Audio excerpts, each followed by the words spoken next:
I don't know if that's the route the Eagles would be willing to go, John. I feel like they want, if they're going to go in a new quarterback direction, they want that proven quarterback, the guy who's already had success in the NFL, whether that's Deshaun Watson, whether that somehow you can pry Russell Wilson away from the Seattle Seahawks and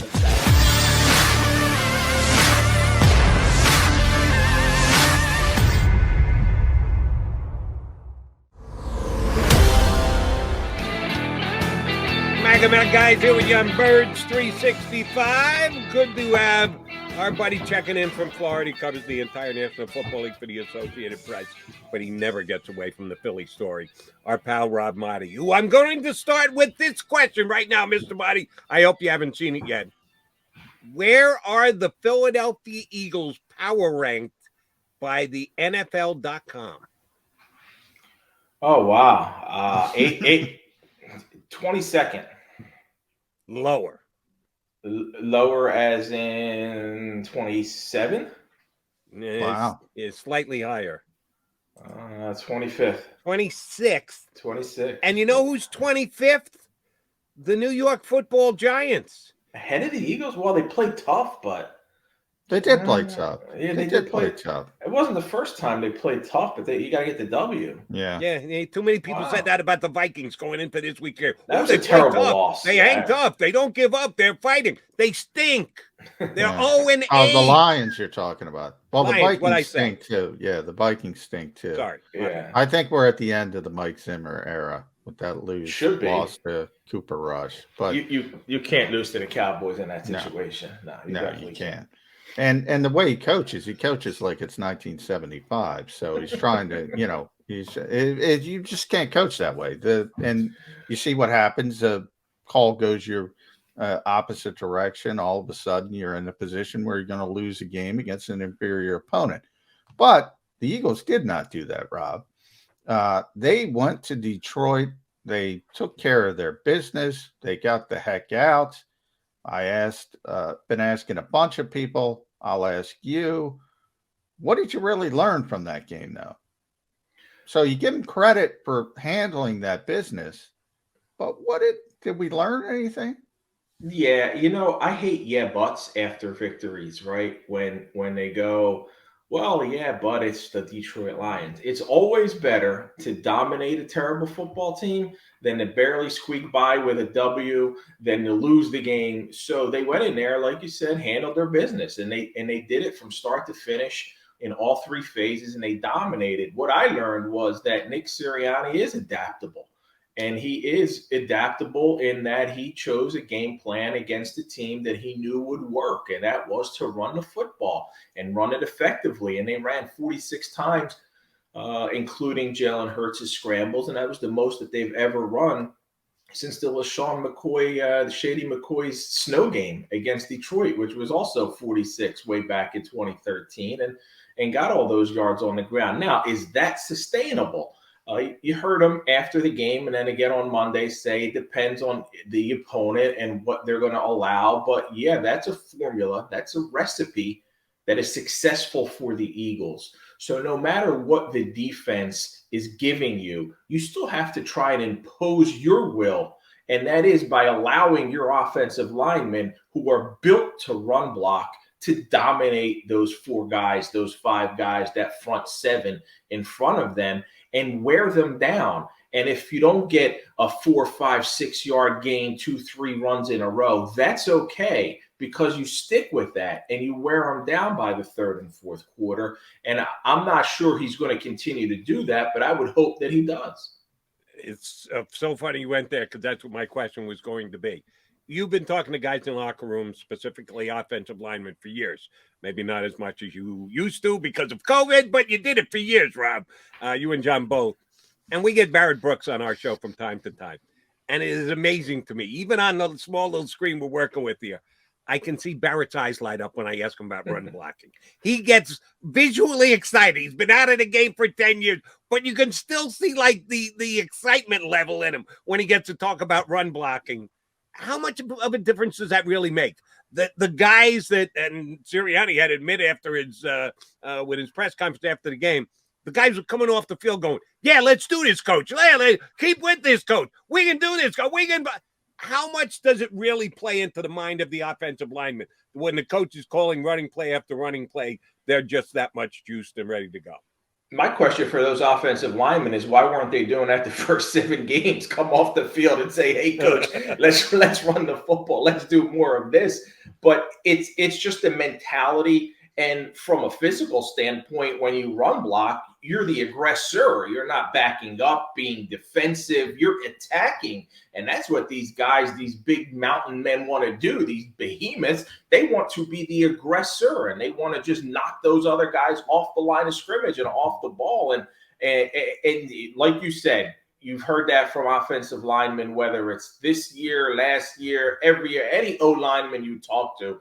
I don't think I've ever heard a guy say, oh, yeah, my preference is pass protection. They do it because they have to, and now they have to do it 65, 70% of the game, if not more, more often than not. But they certainly love to run block, and I think that, listen, guys, we'll never get back to a 50-50. We know that. We'll never be at a 60-40 run-pass type of league, and that's not how you win anymore in the NFL, and I get that. But I think you have to effectively run the ball more than the Eagles did the first 7 weeks. And they showed that against the Lions.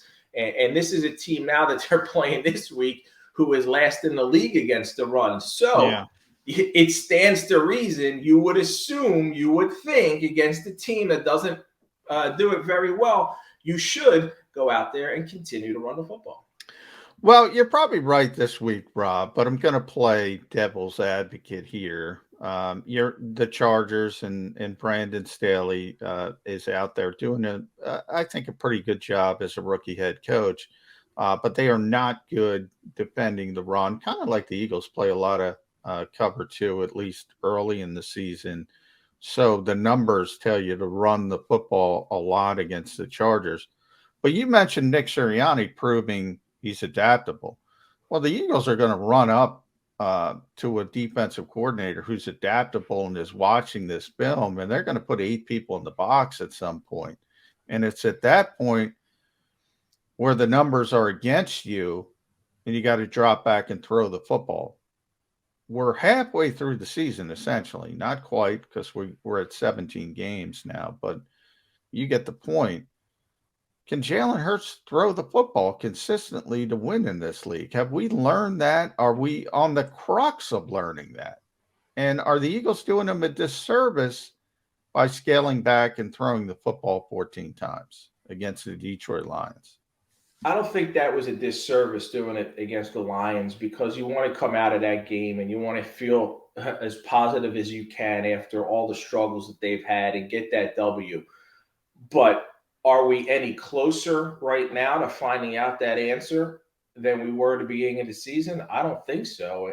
And I think that at this point, it's starting to look like Jalen Hurts isn't going to be the long-term solution for the Eagles. Now, things can change over the final 9 games. He can go on an incredible type of run and change some minds. But just the feeling, the thinking that I have about this organization is that he's not it. And I think that's why they've been consistently linked to the Deshaun Watson rumors. That's why they are consistently linked to any rumor that anytime a quarterback, whether it's now going to be Russell Wilson, maybe the Seahawks go into rebuild mode, maybe they try and blow it up, the Eagles should go in. Whoever it is, the Eagles are always interested or linked to that guy. I think Jalen Hurts has done some really good things, and he's shown that he can be a dynamic player at times, but he's not throwing the ball consistently enough. There are throws that he's not making that you have to make as an NFL #1 quarterback. And I don't know if that's Nick Sirianni just not having the confidence, the faith in him to call those plays, or if that's Jalen looking other ways because he's not confident in himself to make those throws. I don't know what we don't see practice, right, John? I don't know what they're not seeing in practice, but I'm sure they're getting a good read and a good feel. When you hear Sirianni talk about why was Boston Scott elevated into the #1 backup role, it's because of a good week of practice, right? So what is Jalen not doing or doing in practice that that makes them feel this is all we can do with him, and these are the throws we want to ask him to make, and this is the type of offense we want him to run. And I think that kind of helps us answer the question when we don't see enough on the field. All right, the countdown is on. Do my math. 6.5 hours, just under 6.5 hours before the NFL trade deadline hits. I need you to give me your executive location for the Philadelphia Eagles. No, right now, any East Coast GM worth his salt is already in his office by the phone, ready to do something. So we assume Howie Roseman is as well. Is Howie in his office with Jeffrey sitting with him? Is he in Jeffrey's office sitting with the owner? Or are they actually going their separate ways and the hotline can ring at any time and Howie could tell Jeffrey what he's doing? I think maybe in this COVID era, Howie's in his home office. He could be, right? Especially if the kids are off to school and it's kind of quiet in there. But certainly the phones are ringing. The texts are being sent. The calls are being made. And I don't anticipate the Eagles doing anything close to what the Rams did yesterday and trading a 2 and a 3 for Von Miller. Come on now. They're all in. They better win a Super Bowl. You're trading a 2 and a 3. Now they did get Denver to pay $9 million of whatever the 9.5, 9.7 left. I would think that the Eagles should get some calls from the Tennessee Titans. I know they went and signed Adrian Peterson, and that's great, and he hasn't played all season. But you got some running backs like Jordan Howard, who was on the practice squad all year. Maaddi's with me on the trade Jordan Howard front, McMullen. Yeah. Why would you not consider, if you're the Titans, a 6th-round pick or a conditional pick for a guy like Jordan Howard or Boston Scott? If you think Peterson's gonna, they need help at that position. They're in first place. They're number one in the AFC right now, number 1 seed. So they got to stockpile as much as they can. We saw what the Ravens did when they lost their running backs. They signed anybody who ever ran a football. Yeah. So that's true. I don't think the Titans are done. Though, Rob, because I don't think you made the move when. Yeah, in fact, you would not. So you were still here when Jordan Howard, when the Eagles brought him back, and he admitted, "Look, nobody called me." He was very honest. He thought his NFL career might have been over, and the Eagles said, "All right, we like you as a player. We'll bring you back. We'll give you an opportunity." So I'm not sure how much interest there is going to be around the league coming off a game. Look, you're a bad GM if you're going to look at a game against the Detroit Lions and say, "Oh, this guy's good. You'd be off 1 game." That's my estimation of that. But if you look at the Eagles as a whole, they've already moved Joe Flacco, already moved Zach Ertz. As we get closer to this deadline, they're not going to make that mistake, are they? They're not going to look at that Detroit game and say, maybe we're better. Maybe we can push to that 7th playoff spot, and we're going to shift towards buying than selling. No, they can't. They can't do that. I don't think they could be blinded by one victory, a dominant victory like that over the line. The Eagles, if anything, got to be in seller mood. You cannot be at this point thinking that with a 1 game out of the 7th seed in the NFC and the right to go and get your butts whipped in the first playoff game. There's no way. You don't give up. You stockpile draft picks, but you don't trade draft picks away. The only way you do that is if you're going to get a guy who's going to help you for 2-3 years down the road, somebody who's that you feel, and I don't know who's in a position like that right now, who's going to be on a trade deadline. And I'm obviously Deshaun Watson. I don't see that guy moving right now. I don't care what all those rumors are.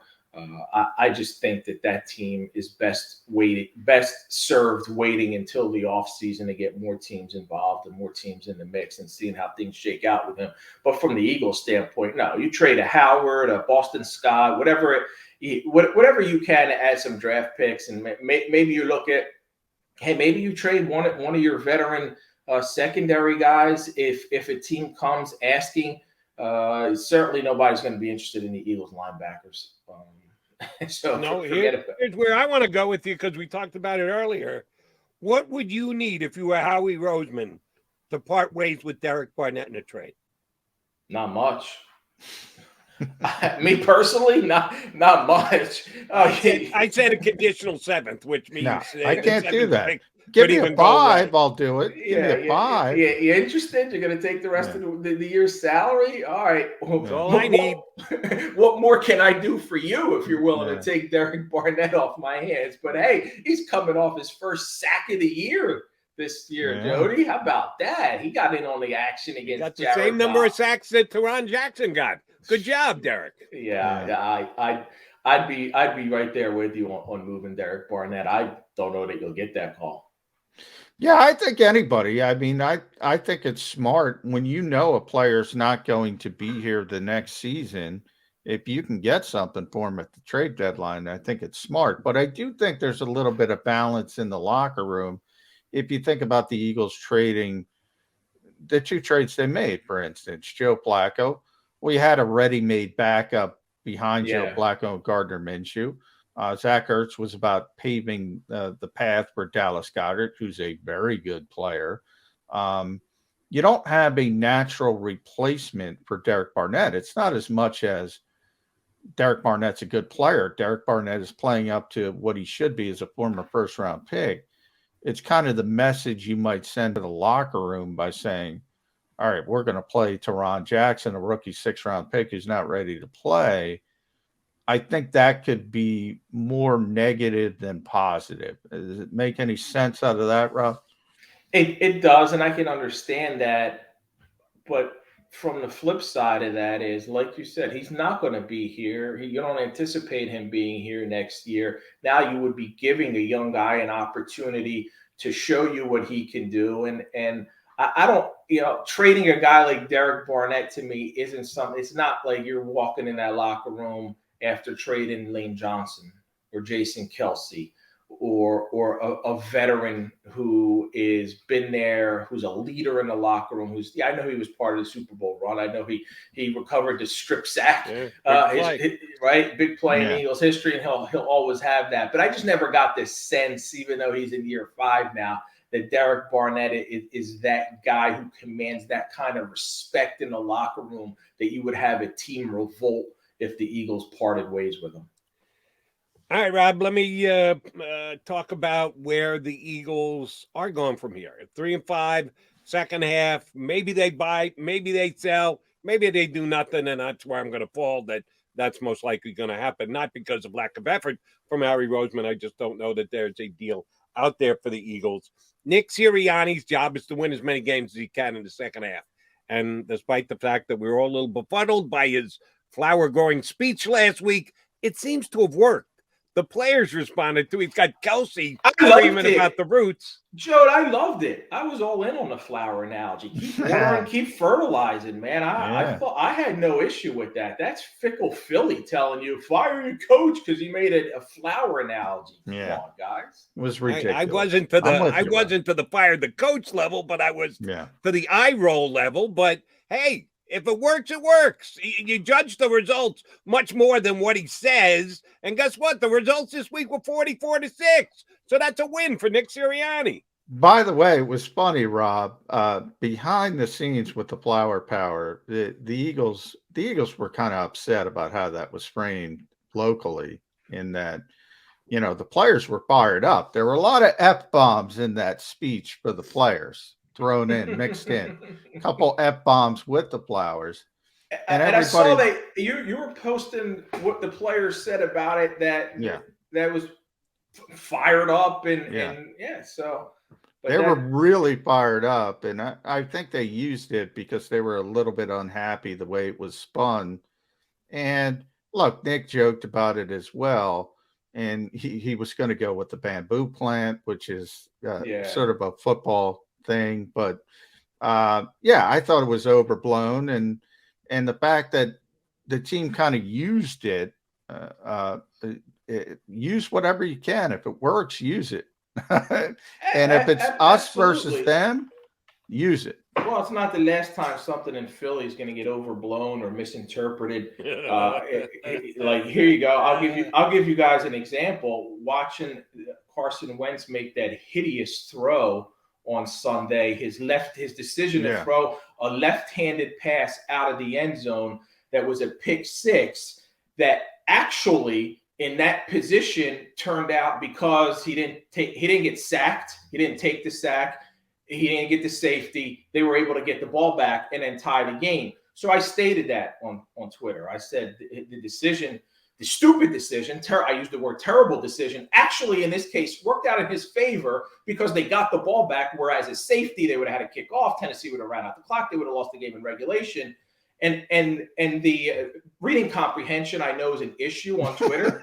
I mean, it's a major problem. People took that tweet as me saying he purposely threw that interception because he knew that he was going to get the ball back. That's not what I was saying, but people are so blinded by their hatred for Carson Wentz that they'll attack anybody who says anything about him, even when it's calling a play terrible and stupid. So, yeah, Philly blows everything out of proportion. And oh, by the way, and John and I just talked about that before you come on, the fact that with Derrick Henry down, despite the fact that, I don't think the Colts have a prayer of making the playoffs. I think Carson is going to play 75% of his snaps, which means the Eagles are going to get the first-round pick. Another reason why Frank Reich took Carson's back after the game. He said, It was my call. It was a bad call. I never should have called that play. That's not on Carson. That's on me for a lousy call. So guess what? The head coach still has Carson Wentz's back.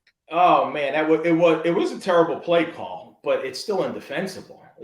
Somehow you got to throw that away. You got to throw that ball away out of your own end zone. I did the math on the snap counts and everything else and how many they're on pace for right now based on how the 99% that he's played and the snap count totals projected over the course of the season. He would have to sit out 4 full games plus parts of another one.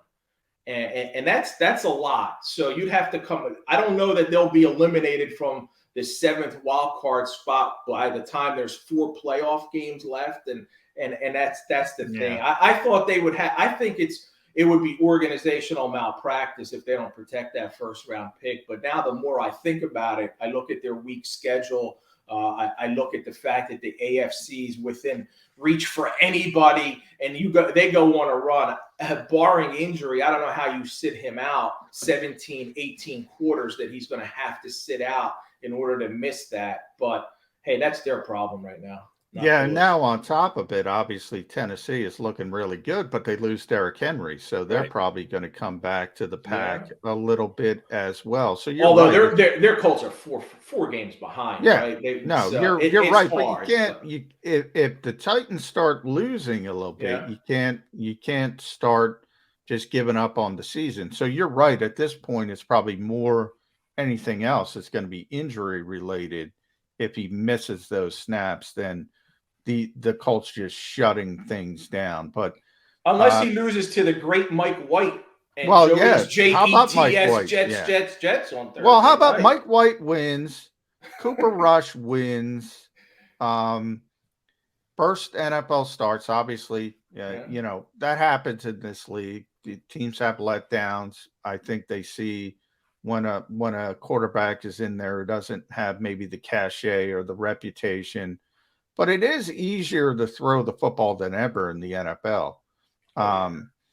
So, when we talk about Jeffrey Lurie, and I think it's a little bit talking about Philadelphia overblowing things, Rob. I think it's a little bit overblown when Jeffrey Lurie says we got to pass the football to win.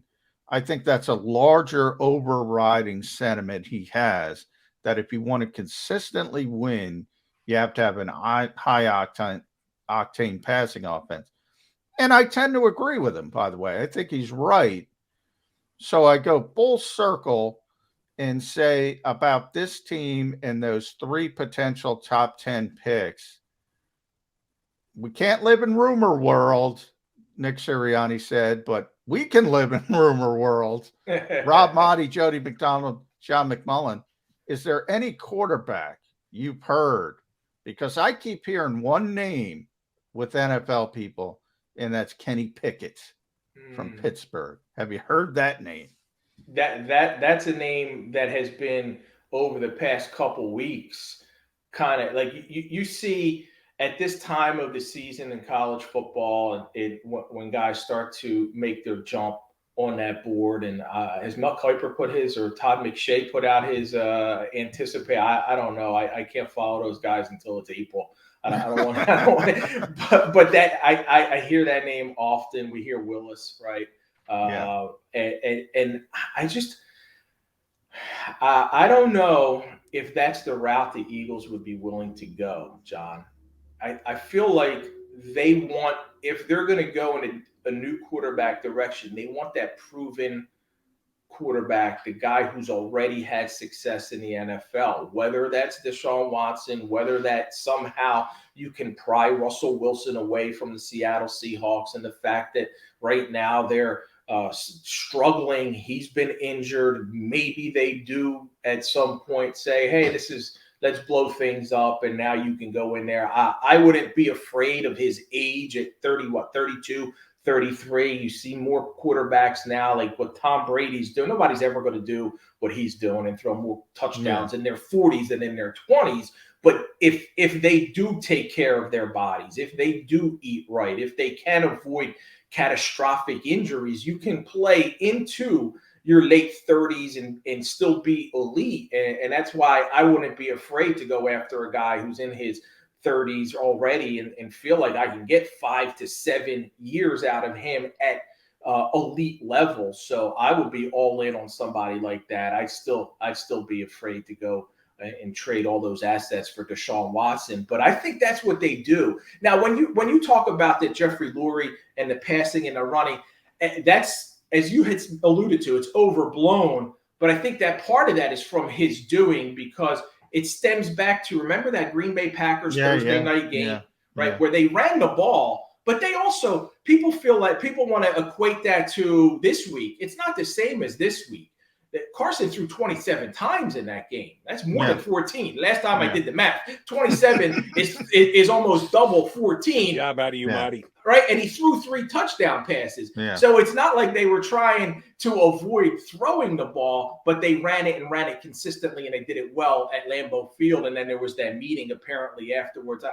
Was that Jeff McClain who reported that? And it was, by the way, Rob, that was an organizational meeting, which I always found. So, in other words, Jeffrey was talking to not only Doug Peterson, but also like Don Smolensky, and maybe asking him why the windmills don't work at Lincoln Financial Field. And then he turned and said, hey, Doug, why'd we run it so much in Green Bay? I do think Doug took it the wrong way. And I think Jeffrey's a big information guy, as you know. Like, he wants to understand what's going on in his organization. I think the disconnect was Doug Peterson thought he was like, why are you asking me? I won the football game. I think it was more that. But taken aback, surprised by it. But that has now created that narrative to where something happens in Sunday's game like that, and they run the ball so much and they run it well, and they only throw 14 times, and people are posting about what's Jeffrey Lurie thinking right now. And that's all right. Since his name surfaced, and this is just the way my mind works, and I'm probably overthinking this, and this is the reason why I'm asking you the question, Rob Maaddi. If you're Doug Peterson's agent, and Doug wants to get back into league coaching again next year, and a way to stay in top of mind is to make television appearances. The guys drop in, they do guest commentator spots, jump up on one of the pregame shows. If you're looking at the Eagles' schedule, Chargers this week, Denver, Saints playing a little bit better, no Jameis before the really easier part of the schedule kicks in. Giants twice, Washington twice, Jets before you get to the Cowboys. When are you offering your services to whichever of the two TV? The next 2 weeks are on CBS, as a matter of fact, but they're usually on Fox games. When do you put a call in to the lead producer of the pregame show on either Fox or CBS and go, hey, Doug will come in and talk to you guys about the Eagles. They're playing okay. They're on the verge of making the playoffs. If you want to come in, give you a little Eagle insight, he'd be more than happy. When you making that call?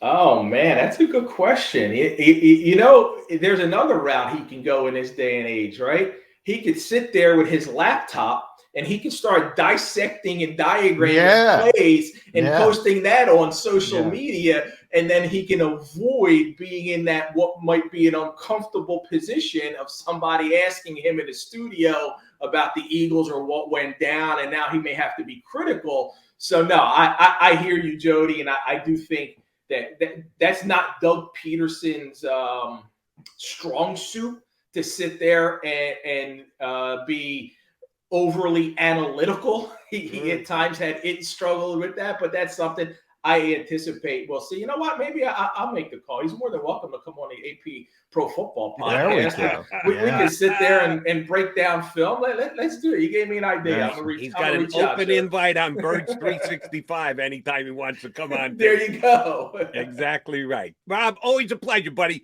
Appreciate it. Thank you much. We will be getting you on again in a couple of weeks. Are you coming to the game this weekend? Not only am I coming to the game, I'm coming up tomorrow for like a week. So I'm concerned. What do I have to bring? How cold is it right now? You're going to Philly. I'm going to Florida. I'm going to the Keys for a wedding. I'll wave from the plane. Maybe our planes will pass over each other. It is finally gotten a little bit more chilly, Rob. It's it's going to be in the 50s. So yeah. Okay. I better bring the hoodies and the bring a hoodie. Yeah. Get your best Belichick look on. Be ready, Maaddi. Rob, good stuff. Thanks buddy. Rob. We got to run. Thank you very much. That's Rob Maaddi here with us on Birds 365. All right, come back. We got to wrap up this bad boy, put a bow on the show here on Birds 365.